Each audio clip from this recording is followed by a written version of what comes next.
కోర్టుల్లో కేసులేసి విపక్షాలు ఇరిగేషన్ ప్రాజెక్టుల్ని అడ్డుకుంటున్నాయని విమర్శించారు రాష్ట్ర మంత్రి హరీష్ రావు.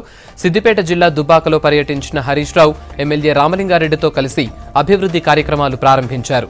పాలమూరు ఎత్తిపోతల పథకాన్ని కాంగ్రెస్ పార్టీ కావాలనే అడ్డుకుంటోందని విమర్శించారు. కాంగ్రెస్ అధికారంలో ఉన్నప్పుడు పట్టపగలు కూడా కరెంట్ ఉండేది కాదని, రాష్ట్రంలో 24 గంటలు కరెంట్ ఇచ్చిన ఘనత సీఎం కేసీఆర్దేనని చెప్పారు. అర్హులైన ప్రతి ఒక్కరికి డబుల్ బెడ్రూమ్లు అందుతాయన్నారు హరీష్ రావు.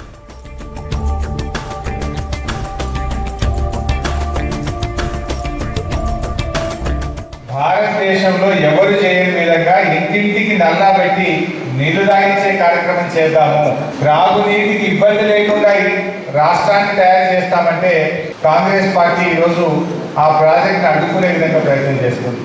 అప్పులు రాకుండా కోర్టుల్లో కేసులు వేసి మిషన్ భగీరథను అడ్డుకుంటారు. మనం సాగునీరు తెచ్చుకోవాలి, కాలువల కింద మా రైతుల పొలాలకు నీళ్లు ఇవ్వాలని మనం ప్రయత్నం చేస్తుంటే కాంగ్రెస్ పార్టీ భూసేకరణ జరగకుండా 30 కేసులు వేసింది కోర్టులలో. కేసులు వేసి భూముల్ని ఇవ్వకుండా చేసి భూసేకరణను అడ్డుకొని ఇలా ప్రాజెక్టు కట్టకుండా నీళ్లు రాకుండా చేస్తున్నది కాంగ్రెస్ పార్టీ. వాళ్ళే పర్యావరణం మీద కేసు వేస్తున్నారు. పోయి ఈడ అడవి ఉన్నది, చెట్లు ఉన్నాయి, ఇది కట్టదు ప్రాజెక్ట్ అని చెప్పి మద్రాసులో పోయి కోర్టులలో కేసులు వేస్తున్నారు. భూసేకరణ మీద హైకోర్టులో కేసులు వేస్తున్నారు. అడవి ఉన్నది, ఎన్విరాన్మెంట్ క్లియరెన్స్ లేదని పోయి మద్రాసులో పోయి కోర్టులలో కేసులు వేస్తున్నారు. నిజంగా ఉంటే వేసినా బాగుంది.